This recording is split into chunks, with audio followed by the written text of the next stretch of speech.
Hi friends, ये success story बहुत ही important है। ओके, इसमें सारी चीज़ें हैं एक्चुअली कि कब हम टेक्निक्स करते हैं, टेक्निक से हार भी जाते हैं, फिर टेक्निक्स करना शुरू करते हैं, वो काम भी करने लगती हैं।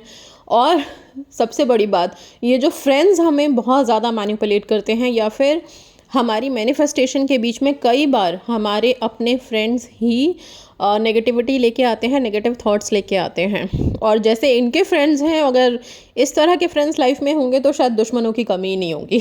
ओके, दुश्मनों की होने ना होने की ज़रूरत ही नहीं है। फिर आइए सुनते हैं इनकी सक्सेस स्टोरी। ये लिखती हैं, हेलो मैम, मेरा नाम मत शेयर कीजिएगा प्लीज़, मेरी ये सक्सेस स्टोरी आप यूट्यूब पे दिखाइए प्लीज़। मैं आपसे अपनी सक्सेस स्टोरी शेयर कर रही हूँ।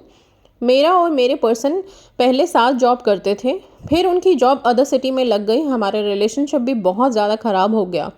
हमारे बीच नो कांटेक्ट सिचुएशन हो गया। 9 मंथ्स तक हमने बात नहीं की। मैंने एफर्ट्स लगाना बंद कर दिया। बहुत नेगेटिविटी आ गई थी मेरे अंदर। मैं बहुत रोती थी, सुसाइड करने का सोच लिया था मैंने।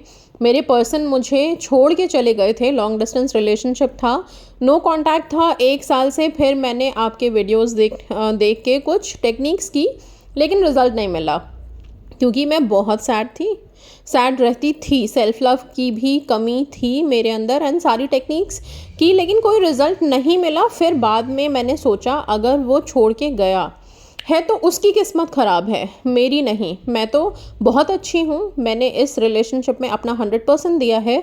फिर मैं क्यों रो रही हूँ? मुझे रोना धोना छोड़ के सेल्फ लव पे ध्यान देना, अच्छे फ़ोटो स्टेटस लगाना है, अपनी टेक्निक्स पूरे मन से करके सरेंडर कर देना है यूनिवर्स पे। मैंने वही किया। मैं बहुत खुश रहने लगी। ओके, पॉजिटिव अफर्मेशन देने लगी। मेरे पर्सन मुझे बहुत प्यार करते हैं, मेरे लिए लॉयल भी हैं, मेरे अलावा किसी और के बारे में नहीं सोचते हैं। वो अच्छी अच्छी फ़ोटोज़ डालने लगी, जो जॉब पे ध्यान देने लगी, खुद को प्रायोरिटी देने लगी। सारी टेक्निक्स भी की, जैसे 444 technique, saint Expedite, water technique, gratitude लिखना, करवा चौथ का फास्ट भी रखना, आपका करवा चौथ वाला मेहंदी रिचुअल भी किया। 1 से 11 नवंबर पे अपनी विश भी लिख रही हूँ। और शूज़ में चिट रखने वाला टेक्निक भी कर रही हूँ। मैंने लव वाइब्रेशन फ़ोटो टेक्निक आपके सारे मेडिटेशन किए। आप अपने पर्सन को स्टॉक करना बंद कर दिया। ओके, ये सबसे इम्पॉर्टेंट काम, और मैं बोलूँगी कि सबसे अच्छा काम जो किया है ना, कि स्टॉक करना बंद कर दिया। मेरी एक फ्रेंड थी जो हमेशा हमारे रिलेशनशिप के लिए नेगेटिव बोलती थी कि तेरे पर्सन को अब कोई मिल गई होगी, अब तो लॉन्ग डिस्टेंस है, तुझे छोड़ के चला गया होगा, अब तू डिप्रेशन में चली जाएगी, सुसाइड कर लेगी, तेरा क्या होगा। मैं बहुत रोती थी। ऐसी फ्रेंड कभी किसी की ना हो। मैंने उससे दोस्ती तोड़ ली। वही मैंने बोला ना कि इस तरह के दोस्त अगर हैं ना, तो इन लोगों से तो बिल्कुल आप लोग दूर ही हटो, जो इतनी नेगेटिविटी लाइफ में देते हैं। ओके, एंड अब एक अच्छा, 1 साल के बाद मेरे पर्सन का मेरे पास सडनली मैसेज आ गया। जब मैं ऑफिस में काम कर रही थी, पर्सन ने मुझे आई लव यू कहा, आई मिस यू बोला, मुझे शादी के लिए प्रपोज किया है, मुझसे शादी करोगी? I am shocked. मेरी आंखों से आंसू बहने लगे। आपने मेरी जैसी नेगेटिव लड़की को पॉजिटिव बनाया है। मैं तो सुसाइड करने वाली थी, अब आपने मुझे एक नई ज़िंदगी दी। Thank you ma'am, thank you so much. आप तो मेरे लिए एक भगवान हो। By goodness. और क्या लिखती हैं ये, अ, अब मेरे पर्सन मुझे खुद कॉल करता है, हम जल्दी शादी कर लेंगे।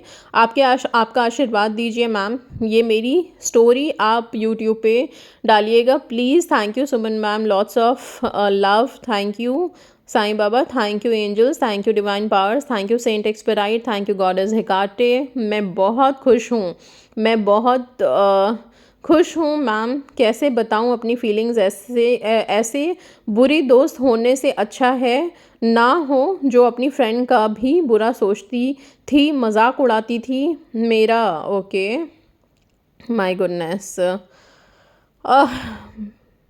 सीरियसली इस तरह के फ्रेंड्स होने से ना अच्छा है कि ना हो। एंड आप लोग जब भी फ्रेंड्स के साथ अपनी बातें शेयर करते हैं, कोई मैनिफेस्टेशन शेयर करते हैं, पहली बात तो अपना ध्यान रखिए, कभी भी आप कोई टेक्निक्स कर रहे हैं, कुछ भी कर रहे हैं, तो किसी को मत बताइए। मैनिफेस्टेशन में ब्लॉकेजेस तभी क्रिएट होती हैं, सी हम सब एनर्जीज हैं, आपने किसी को बताया, उनकी सोच आपके लिए क्या है, सामने से हर कोई यही प्रेटेंड करता है कि वो आपके लिए अच्छा सोच रहे हैं, अच्छा बोल रहे हैं, ओके।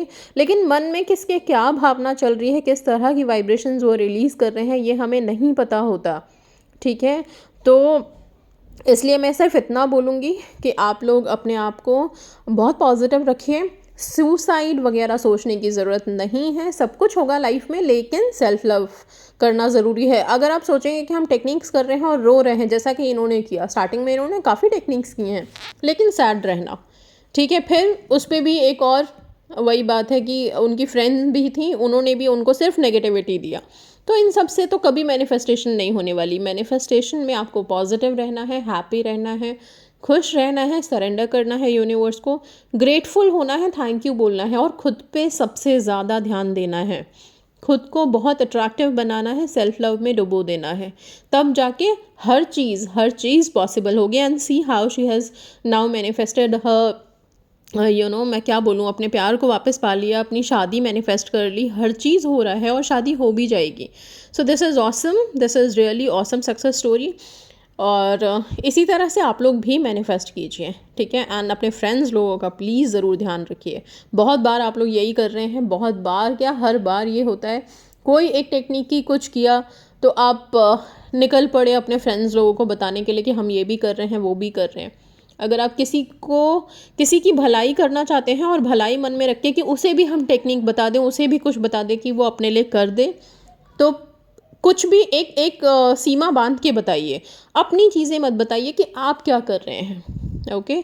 सो हेल्प करना और अपने बारे में सब कुछ बताने में डिफरेंस है, इस डिफरेंस को हमेशा बरकरार रखिए। अपनी मैनिफेस्टेशन, अपनी चीज़ के बारे में मत बताइएगा। That's all guys, thank you so much and God bless you all.